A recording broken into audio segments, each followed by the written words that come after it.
At a restaurant, the waiter whispered, "Go through the kitchen," then the exit was blocked. At the restaurant, the waiter slipped me the bill with a small folded note. I opened it and read 4 words that made my heart stop. "Leave through the kitchen." Confused, I looked up at him and whispered, "Why?" He leaned closer and said just one word. "Now." Seconds later, the front door was blocked. If you enjoy stories that grab you from the first moment, subscribe to my channel and comment where you're watching from. My name is Isabella Marquez, but everyone calls me Izzy. I'm 24, and this happened on a night that was supposed to be a happy one with my family. My mom, Elena, had just gotten a promotion at work, so my little sister, Maya, and I took her out to celebrate. We picked a small family-run Italian place in town, the kind with checkered tables, the smell of garlic bread floating from the kitchen, and soft music in the background. The place was warm, busy, full of families and couples enjoying dinner. It felt safe and familiar. My mom was glowing that night. She has worked hard her whole life, raising us alone after my dad left. She's strong but gentle, always giving her best to us. I wanted her to enjoy that night without any worries. Maya, my 17-year-old sister, sat across from me, rolling her eyes at Mom's long stories but smiling anyway. She has a sharp mouth but a soft heart. She teases me all the time, but she's also the first to run into my room when thunder scares her. As we laughed over pasta and toasted to Mom's success, I remember thinking how perfect the moment felt. No stress, no deadlines, just family, food, and peace. I had no idea that in minutes everything would change. The same night that started with laughs and garlic bread would end with fear, confusion, and us trying to escape through the back of the restaurant. Everything seemed normal until the bill came. Our waiter, Daniel, came over with his usual polite smile, but his eyes looked different. His face was tense, his movements quick, like he wanted to leave as soon as he reached us. He set the check holder in front of me and nodded. I didn't think anything of it until I opened it. Inside, next to the receipt, was a folded note. I thought it was a coupon or some promo at first. But when I opened it, my stomach tightened. The handwriting was rushed, the ink slightly smudged like it was written in a hurry. "Leave through the kitchen. Don't look back." I froze. My fingers tightened around the note. For a moment, I thought it had to be a joke. But when I looked at Daniel, he was staring at me with fear in his eyes. I mouthed, "Why?" His jaw tightened. He leaned in and whispered one word that chilled me. "Now." My mom saw the change on my face. "Izzy, what is it?" she asked quietly. I slid the note under my plate, not wanting Maya to panic. But she noticed anyway. "What's going on?" she whispered. Before I could answer, the whole room shifted. The front door slammed open, hitting the wall hard enough to shake the glasses. 3 men walked in. They weren't in uniforms or masks, but something about them felt wrong. Their eyes moved around the room slowly, sharply, like they were searching for someone. The tallest stood in the entrance, his wide shoulders blocking the only exit. The room fell silent. Forks froze midair. Chairs stopped moving. The air felt heavy.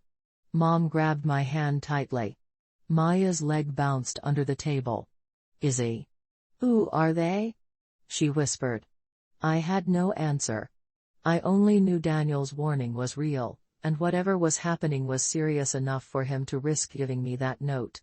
The men scanned every face. They weren't here to eat. They were here to control. One of them asked something to the hostess. She looked pale and scared as she backed away. Another man took a spot near the door like a guard. Daniel appeared near the bar, pretending to clear glasses, but he glanced at me and gave a tiny nod toward the swinging kitchen door. The message was clear. "Leave now." Quietly.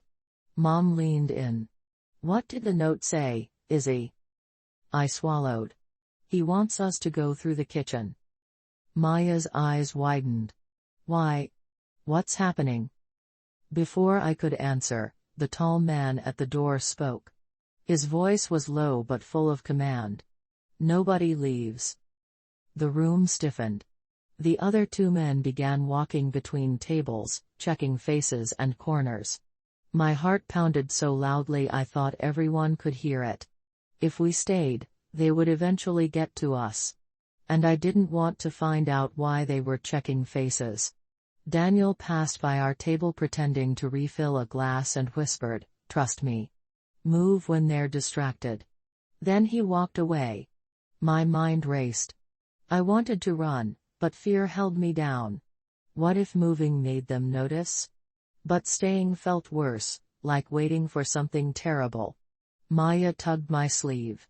"Izzy, I don't like this. What do we do?" I squeezed her hand. We listened to him. The men continued circling the room, asking sharp questions. A chair scraped loudly in the back, and everyone jumped. The tension was unbearable. Mom's face was tight. "Izzy, if we're going, it has to be now." I looked at Daniel again. He caught my eye, nodded, and tilted his head toward the kitchen. Mom met my eyes. In her look, I saw fear but also strength. Her hand tightened around mine. "Izzy, we can't just sit here." Maya's voice shook. "What if they see us?" The men were getting closer. One was questioning a couple near the door. Another leaned over a booth, scanning faces carefully. Every second felt like a rope tightening around us. "If we wait, they'll reach us," I whispered. Daniel said to trust him. "We don't have a choice." Mom nodded once. That was enough. I turned to Maya, who was clutching her fork like she was ready to fight. "Stay close. Don't let go of my hand. No matter what." Her lips trembled, but she nodded. Daniel's timing was perfect. As one of the men raised his voice at another table, everyone turned to look at the noise. The noise, the sudden burst of tension, gave us a small window. Daniel passed by again, carrying a tray, and with a subtle tilt of his chin, motioned toward the kitchen door. "Now," I whispered. We slid out of the booth as quietly as we could. My mom kept her hand on Maya's shoulder, gently steering her forward. I led the way, every step echoing in my ears. Even though the room was loud, I could feel the weight of the note in my pocket, like it was burning a hole through the fabric. The path to the kitchen wasn't far, but it felt like a mile. Each table we passed felt like a spotlight. Every time one of the men shifted in our direction, my heart nearly stopped. My breath caught when the tallest one scanned the room again, his eyes brushing dangerously close to us. "Keep walking," my mom urged softly. We were halfway there when a tray of glasses crashed to the ground behind us. The sharp sound shattered the air, making everyone in the restaurant jump. My blood froze. For a split second, I was sure it had given us away. I looked back and saw Daniel standing near the spill, holding his hands up as if it had been an accident. He caught my eye again and gave the smallest nod, as though saying, "Go. Don't stop." The swinging kitchen door was just ahead now, lit by the glow spilling out from the other side. I reached for it, my palm slick with sweat. With one quick push, we slipped through. The kitchen was hot, alive with steam and noise. Pots clattered. Orders were being shouted in Spanish and English, and cooks moved quickly from one station to the next. For a moment, the chaos shielded us. Nobody questioned why we were there. To them, we were just another part of the constant motion, but the relief was short-lived. My mom leaned close, her voice steady but firm. "Where's the back exit?" I scanned the room, my heart pounding. Toward the far corner, I spotted a red emergency exit sign glowing above a door. That was our way out, but it wasn't close. We would have to cross the length of the kitchen to get there. Daniel appeared again, pushing past a rack of dishes, his face pale with urgency. "This way," he hissed, gesturing toward the same door I'd spotted. Don't stop for anything." We followed him, weaving between busy cooks and clattering trays. My mom stayed right behind me, steering Maya forward. The heat and noise of the kitchen wrapped around us, but all I could hear was the pounding of my heart in my ears. Halfway across, the swinging door behind us burst open. One of the men from the front stormed in, his eyes scanning the kitchen with sharp, dangerous focus. The clatter of pots stopped. A cook cursed under his breath. The air turned heavy, tense, as if everyone in the room sensed the danger immediately. Daniel turned his head slightly toward us, his voice a harsh whisper. "Don't look back. Keep moving." I gripped Maya's hand tighter and pushed forward, my legs moving faster, even as fear threatened to lock them in place. I could hear the man's footsteps behind us, heavy and quick. My skin prickled as I imagined his eyes sweeping the room, narrowing in on us, realizing what we were doing. The emergency exit loomed ahead, closer now, just a few more steps. My mom's breath was ragged behind me, Maya's hand trembling in mine. I could feel the chase building. The moment when everything would snap into motion. This was it. The choice Daniel had forced into our hands. Trust him completely and run, or hesitate and risk being caught. I didn't hesitate. I pushed toward the door with everything in me, knowing the next few seconds would change everything. The emergency exit was just ahead, glowing red like a lifeline in the chaos of the kitchen. I pulled Maya with me. My chest heaving, every step feeling heavier than the last. My mom was right behind us, her breath sharp, her hand pressed against Maya's back to keep her moving. The sounds of the kitchen, the clatter of pans, the hiss of steam, the shouts of cooks blurred together into a wall of noise. But over it all, I heard the distinct slam of heavy boots on tile. The intruder was inside. "Keep going," Daniel shouted from behind us. His voice cut through the chaos like a knife.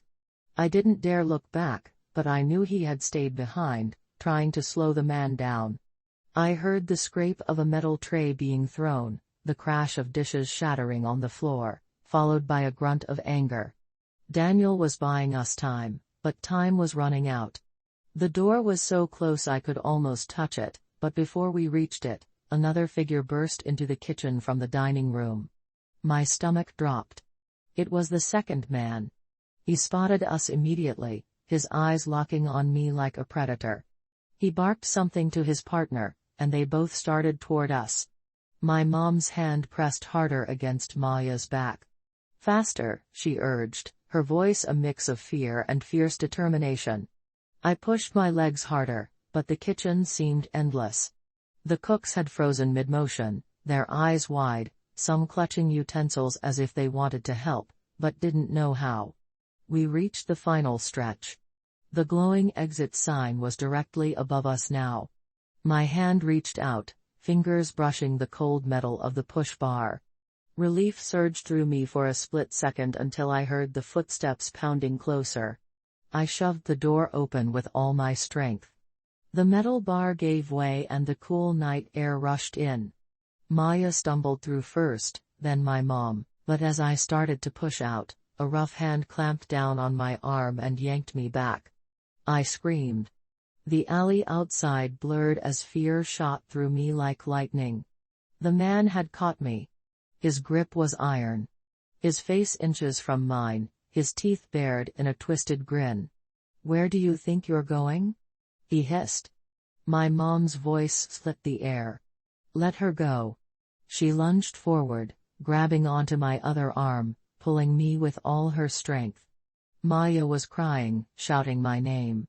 For a terrifying moment, I was caught between them, my arm burning as I fought against his grip. Then Daniel appeared out of nowhere. He barreled into the man with the force of someone who had nothing left to lose. They slammed into a counter, sending pots and utensils clattering to the floor. The man's grip broke and I stumbled free, my knees nearly buckling. "Go," Daniel shouted again, his voice raw. He was on the ground now, wrestling with the man, trying to pin him down. The second intruder lunged forward, but one of the cooks shoved a rolling cart into his path, knocking him sideways. The kitchen erupted into chaos. Yells, crashes, the smell of something burning. My mom yanked me through the doorway, slamming the emergency exit shut behind us. We spilled into the alley, gasping for air. The night was cool and sharp against my overheated skin. Maya clung to me, sobbing into my shoulder, while my mom held both of us close, her arms shaking as much as mine. But the danger wasn't over. The sound of the door banging from the inside echoed in the alley. They were trying to follow us. Then headlights swept across the brick wall and the screech of tires filled the air. A police cruiser pulled up fast, sirens wailing. 2 officers jumped out, guns drawn, shouting commands. The banging on the kitchen door stopped instantly. Whoever was inside must have realized their time was up. The officers rushed past us into the building, shouting for the suspects to get on the ground. The alley was suddenly filled with flashing red and blue lights, painting the walls with their glow. I stood frozen, my chest heaving, my body trembling so violently I thought I might collapse. Daniel stumbled out moments later, one side of his shirt torn, his face pale with exhaustion. He looked at us and managed a small, tired smile. "You made it," he said, his voice. I wanted to thank him, to tell him he had saved our lives, but the words caught in my throat. Instead, I just nodded, tears spilling down my face. The officers returned with the 2 men in handcuffs, their expressions dark and furious. Seeing them restrained should have made me feel safe, but instead it sent another chill down my spine. These men had walked into a crowded restaurant with purpose, and that purpose had been us.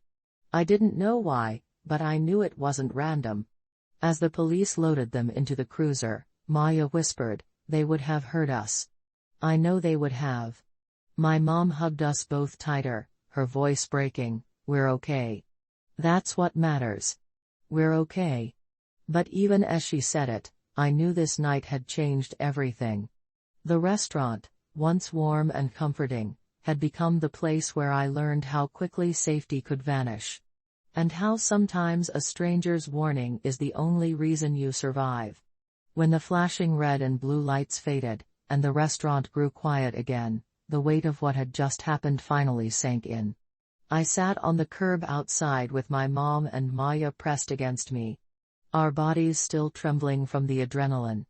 The night air felt colder now. Every sound sharper. I kept replaying the moment the man's hand had grabbed me. The roughness of his grip. The way his words had cut into me like a knife. It didn't feel real that I was sitting here free with my family alive and unharmed. Daniel leaned against the wall a few feet away, his shirt torn, his face sweaty and pale. Even then, he still tried to smile, though it was clear he was exhausted. One of the officers spoke with him, taking his statement, while another sat down next to me and gently asked questions. "Do you know these men? Did they speak to you before?" I shook my head again and again. "No, I've never seen them in my life." That was the truth. But the truth didn't make me feel safer. The police explained that the men were connected to robberies at local restaurants and businesses. They had been intimidating owners, threatening staff, and sometimes targeting customers. That night, for reasons no one could fully explain, they had set their sights on us. Daniel had noticed them outside before we even arrived. He recognized their faces from previous incidents and knew the moment they walked in that something bad was about to happen. His decision to slip me that note was what gave us a chance. My mom sat with her arm around me, her voice breaking as she whispered, "If he hadn't warned us," she didn't finish the sentence. She didn't need to. We all knew how it could have ended. Maya, usually so sarcastic and playful, was uncharacteristically quiet. Her face was buried in my shoulder, and she clung to me like she was afraid I might vanish if she let go. When the officers finally said we could leave, my mom thanked Daniel over and over, her eyes filled with tears. He waved it off with humility, saying, "I just did what anyone should do, but I knew better." Not everyone would have risked themselves the way he had. He didn't just warn us. He fought for us, buying us the precious seconds we needed to get out. The drive home was silent, except for Maya's soft sniffles in the back seat. I stared out the window at the passing street lights, each glow reminding me of how fragile normally could be. Just hours earlier, we had been laughing over pasta, celebrating my mom's promotion. It was supposed to be a perfect night. Instead, it had turned into a memory that would never leave us. At home, my dad, who had been working late, rushed to meet us at the door. The moment he saw our shaken faces, he pulled us into his arms without asking a single question. My mom's voice cracked as she told him what happened, and his jaw tightened, anger flashing in his eyes. But when he looked at me and Maya, his expression softened. "You're safe. That's all that matters," he said, holding us like he would never let go. That night, none of us slept. We sat together in the living room, the TV playing softly in the background, though none of us were really watching it.